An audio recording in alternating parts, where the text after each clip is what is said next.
Olá, eu sou Luana Ferreira dos Santos, sou bióloga pela Universidade Federal do Recôncavo da Bahia e atualmente sou doutoranda no programa de Genética e Biologia Molecular pela Universidade Estadual de Santa Cruz.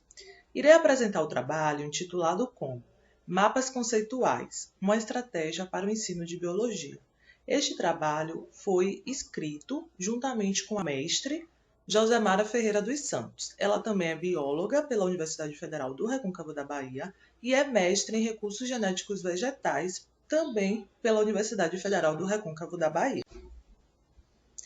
Bem, quando a gente fala em mudanças no cenário educacional, a gente consegue perceber essas mudanças que ocorreram em relação aos discentes também, né? Como a gente pode observar aqui no slide, antes, né, os discentes eles tinham o livro didático como seu único recurso pedagógico, né? E essa realidade ela foi mudando.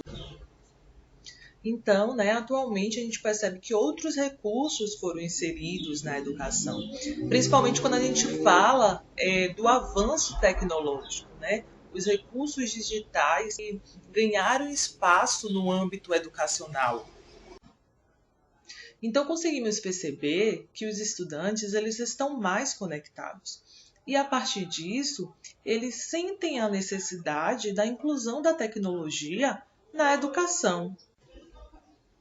Bem, então a partir desse contexto, nós professores começamos a nos questionar se apenas com a inclusão desses recursos digitais, né, de atividades que incluam esses recursos, a gente consiga, né, uma metodologia diferenciada. E na verdade não. Existem outras metodologias que conseguimos proporcionar aos discentes uma aprendizagem prazerosa e significativa. Bem, então, de acordo com esse contexto, o objetivo desse trabalho é apresentar o mapa conceitual como estratégia pedagógica para aprendizagem significativa. Né? Então, irei falar um pouco de como utilizar essa ferramenta, vamos dizer assim, que é o mapa conceitual, para que as aulas se tornem mais atrativas.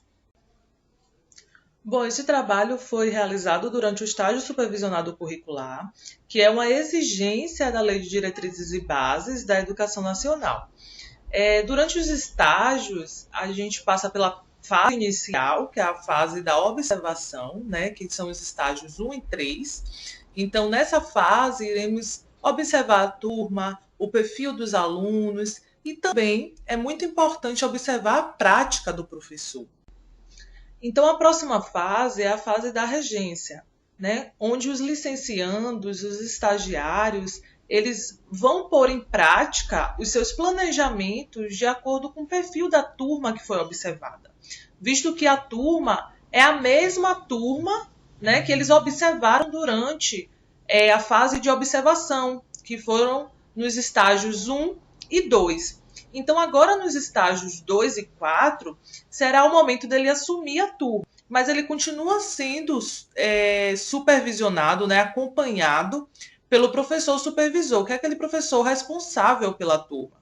Então, os estágios 1 e 3, eles são referentes à observação e os estágios 2 e 4 referentes à regência, sendo que os estágios 1 e 2 são referentes ao ensino fundamental e os estágios 3 e 4 referentes ao ensino médio. Bem, então muitos discentes não tinham conhecimento sobre o que era um mapa conceitual, né? Então foi explicado para todos os alunos o conceito de um mapa e o seu objetivo, né? Sendo o mapa conceitual, também chamado de mapa mental, um diagrama conceitual. Então, a partir dele, o estudante consegue relacionar suas ideias, ligar conceitos, de forma que eles consigam ter um conhecimento amplo daquele conteúdo melhor, né? Pois ele começa a conectar um conceito ao outro e ele consegue ter um melhor conhecimento daquele conteúdo tão amplo, daquele conteúdo geral, certo? Então, esse é o principal objetivo do mapa conceitual, é justamente ter esse conhecimento amplo a partir da conexão de diferentes conceitos.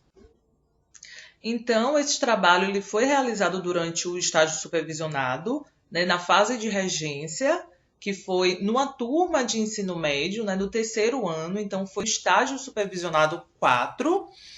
E o procedimento metodológico ocorreu da seguinte maneira: foi realizada uma seleção de conteúdos, né? Essa turma ela já tinha sido observada, então foram, né, identificados quais os conteúdos que essa turma, esses alunos tinham mais dificuldades no aprendizado. Então, também foi conversado com esses alunos sobre os conteúdos que eles tinham essa dificuldade e foi realizada essa seleção de conteúdos. Então, a partir dessa seleção, nós, né, eu e a professora Josemara, nós selecionamos apenas um conteúdo para a gente fazer um teste sobre como iria funcionar esse mapa conceitual. Então, como eu disse, muitos alunos ainda não conheciam o conceito de mapa conceitual. Então, foi explicado o conceito e então começou, né, a fase de elaboração. Então, como já foi dito, essa seleção de conteúdos foi realizada a partir das observações da turma durante o estágio de observação e também a partir de conversa com os discentes, de quais conteúdos eles tinham mais dificuldades. Então, a partir dessa conversa e das observações, foi escolhido o conteúdo de herança quantitativa, que foi o conteúdo que percebemos que esses discentes tinham mais dificuldades. Bem, essa seleção de conteúdos, essa lista de conteúdos, foi realizada com conteúdos já ministrados, justamente porque a gente queria verificar, né, o uso desse mapa conceitual com conteúdos que eles já sabiam, conteúdos que eles já tinham conhecimento, para a gente verificar como esse mapa conceitual ele iria contribuir, né, num melhor aprendizado com relação àqueles conteúdos que já foram ministrados, né? Então a gente queria mesmo observar como é que estava o conhecimento dos discentes com aqueles conteúdos e como é que eles conseguiam relacionar diferentes conceitos desse conteúdo. Bom, então aqui eu trago uma representação de um dos mapas que foram elaborados pelos discentes, né? Nessa fase inicial de elaboração, eles ainda sentiam muita dificuldade, porque eles ainda não estavam conseguindo relacionar os conceitos.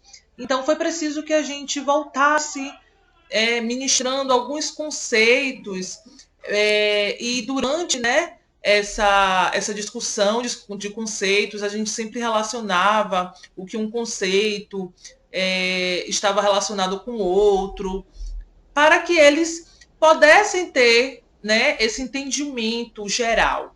Então, aqui temos uma representação desse mapa conceitual de herança quantitativa, onde a gente pode observar que eles conseguiram, né, relacionar diferentes conceitos. Então, temos genótipo, alelos, fenótipo, fator ambiental, gene. Então, são diferentes conceitos relacionados a esse conteúdo. Mas lembrando que esse mapa foi um mapa inicial, então foi um mapa mais simplório. Bom, então a partir dessa elaboração de mapa conceitual, a gente conseguiu perceber que foi uma metodologia eficaz, né, no aprendizado dos alunos, pois eles conseguiram ligar os conceitos, saber qual a relação desses conceitos relacionados àquele conteúdo mais amplo. E a partir deste conteúdo, outros conteúdos foram incluídos, né, na elaboração desses mapas conceituais. Então, fizemos essa elaboração com outros conteúdos que também apresentaram resultados bastante positivos e satisfatórios, né, para a aprendizagem dos discentes. Bom, então após este trabalho, né, esta prática, após as observações que tivemos depois dessa elaboração de mapas conceituais, pode-se concluir a eficácia da construção de mapas conceituais como estratégia pedagógica no ensino de biologia. Bom, então concluo aqui minha apresentação, enfatizando a importância de incluir novas metodologias em sala de aula, para proporcionar uma aprendizagem mais prazerosa e significativa para os discentes. Então é isso, pessoal. Muito obrigada pela atenção. Deixo aqui dados para contatos, caso necessário. Muito obrigada.